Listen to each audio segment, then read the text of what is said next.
So I really like it when I get surprised by new products, and that is exactly what happened with the new Orea 01, or the Baby as it's known. It's kind of this little itty bitty version of the Orea, and it launched almost as even like a footnote in this other bigger launch that Orea had around their no bypass brewer, the Z1. All kinds of hype around this thing, a lot of dramatic videos, a lot of unboxings, a lot going on. And then there in the background was this, the 01, the Baby. And I didn't think a lot about it, and neither did most other people. You know, it looks almost exactly like other Oreas, just very small and very clear. Kind of fun. Not very noteworthy though, at least I didn't think so. I was wrong about that. You see, you look at this thing and it basically looks almost exactly like a mini version of the Orea V4 with the open bottom. And honestly, it kind of is, which is why it's so easy to give it a bit of a thank you next when you're thinking about this thing. But it also looks a lot like another dripper, the very first Orea that was released, the V1. Now, I never had one of those things, maybe one of my larger regrets as a content creator, not jumping in on the very first round of the Orea V1. Really small brewer, very lightweight, tiny little form factor, and sort of hyper focused on like portability, backpacking even. Orea's tagline is made for explorers, and the Orea V1 really embodied this whole concept. And coffee enthusiasts started getting these things and really latched on to this concept of a dripper. It was very fast flowing, very tiny, high performance. You could really do a lot of very interesting things with it. And as time went on, the community evolved. Orea developed a bigger form factor with the V3 and the V3 Mark II. That was the version where I really fell in love with the Orea. And then you started to see people doing these very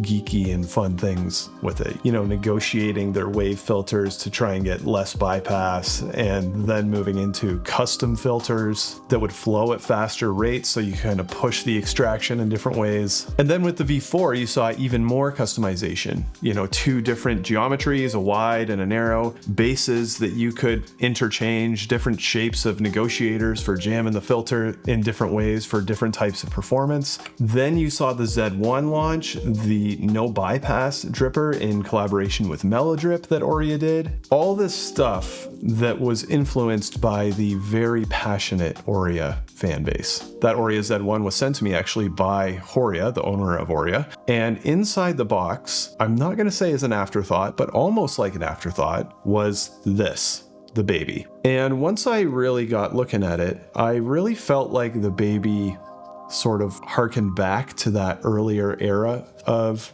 Oreas, where it was all about compact, small form factor, portability, durability. This seemed to wrap itself up in that. And then I started using it, and my experience with it was very surprising. Now, there are some negatives that we're going to get to with this brewer, but the thing that really hooked me with it was the same thing that made me fall in love with the V3 Mark II. Simplicity, very consistent, and very high performance. You know, none of this stuff where you had to figure out which geometry you're going to use, which base you're going to use. You know, you grab this thing, and however you end up brewing with it, it's likely going to have a good result in the cup. Not the only dripper like that these days, but at this point, it kind of had its hooks into me a little. Then it really started to get interesting, because when I travel, I don't tend to bring pour over like ever. Either I'll go whole hog and bring an espresso setup, the Cafe Latte Robot, or even an espresso machine in some cases, and a grinder. Sometimes I'll travel with the Weber Bird and its little flight case. Sometimes I'll bring an AeroPress. Whatever I do,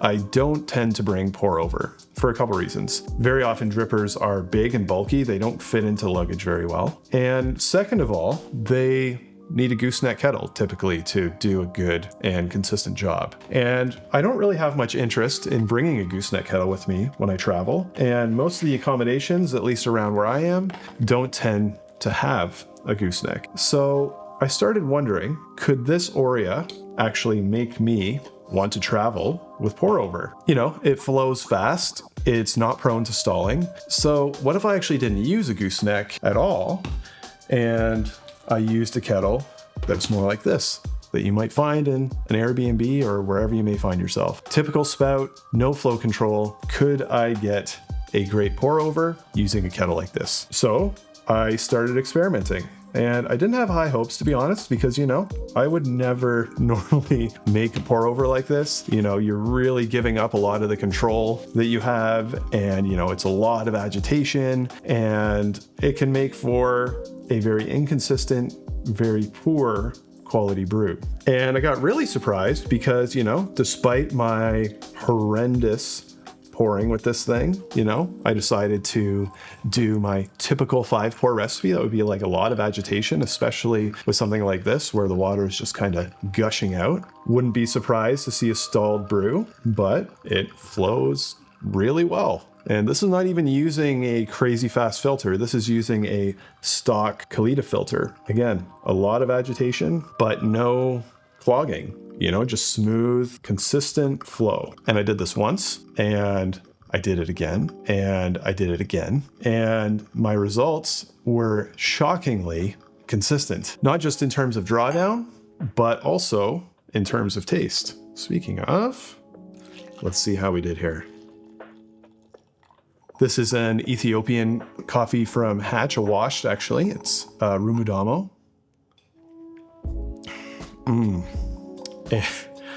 This is a shockingly good pour over for how I poured it. Nice acidity coming through, gentle though, not overbearing, good elevated sweetness. That is just a really nice pour over. So I thought, okay, I wasn't expecting this. I probably actually would travel with this thing again instead of something like an AeroPress because it just works. You can take a pack of filters, you can jam them in there, throw the thing in your luggage. It's not going to take up a lot of room. You don't even need a special kettle, and you're going to be having nice, delicious coffee. So at this point, I'm really paying attention. And I'm thinking, okay, this is a really cool version of the Orea. And, I get my flat filter and I negotiate it on the negotiator, and I'm dialing things in for my high precision recipe, and I go to make it, and I'm actually loving making it because of the shallow height of this dripper. You can actually get the spout of your kettle really, really close to the bed of coffee and just do really gentle, really controlled pours. The Orea V4, it's quite a bit taller, so you don't have that same proximity. And the recipes, when I went for that more highly tuned, lower bypass approach, also excellent. Now, it's not quite as mind-blowingly fast as the Orea V4 with the flat bottom, but it is a very fast dripper, I would say, even with a Wave standard run-of-the-mill filter. The profile does tend to elevate sweetness, but it does also give a good, nice, round presentation of the acidity. Very pleasant. So at this point, I'm kind of shocked and surprised that Orea fans aren't raving about this thing a little bit more. Now, there are some caveats with it. This is a good brew, but I almost think that when it comes to new pour over drippers, pour over people can be kind of obsessive about these things. They want to get a lot of different ones to try. I would almost recommend a 2-month cooling down period before each new purchase. If you're out there watching this video, you got a basic plastic V60, you're happy with it, you're not feeling like you're missing out, but now you're wondering if maybe you are, keep using your V60. There's nothing wrong with it. This will give you something different. It does what it does very well. It's got some specific advantages, but you're not going to be missing out if you don't have it. Is it a very good brewer? Yes. There have been several released in the last couple of years that are all great. Is it a total paradigm shift? No, it's not. And that's okay.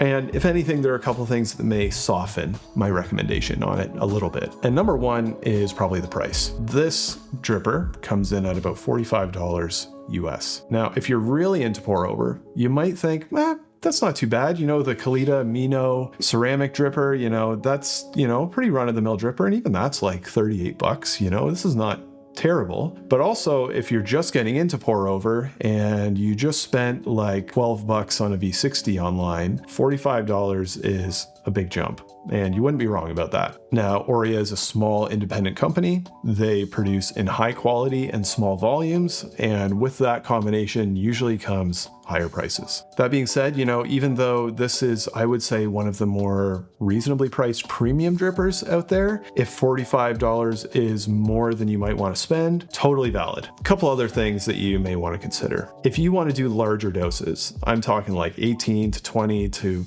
22, 25 gram pour overs. This little baby is gonna feel pretty small. You know, it can technically do it, but you're gonna need to do a lot of pours to avoid overflowing the dripper, and that might not suit the recipe that you wanna do. I typically do a 15 gram to 250 mil recipe for my pour overs, and I find that works, you know, really nicely on like a 5 pour recipe. It does really excel at smaller doses, so if you're into that, then this could be a really great consideration. Plastic is another thing you might want to think about. You know, this is a plastic dripper, so if you're trying to minimize plastics, then this might not be the best fit. The plastic used is US produced Eastman Triton plastic, very high quality plastic, one of the highest as far as food production goes. It's actually used in Nalgene water bottles. You know, I haven't scratched this one, but especially if you're looking to travel a lot, you know, throwing this in dirty bags and that, I wouldn't be surprised if it would lose this kind of crystal clear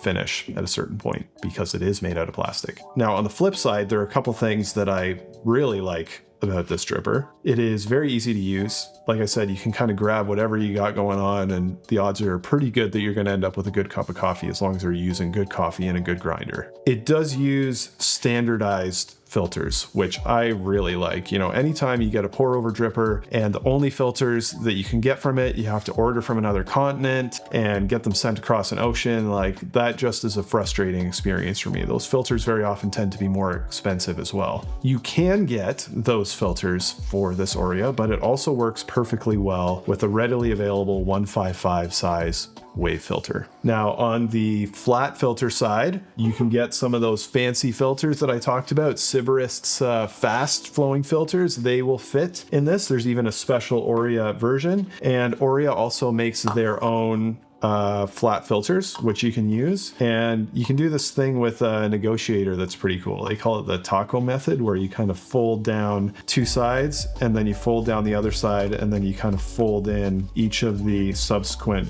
corners to give you a negotiated filter.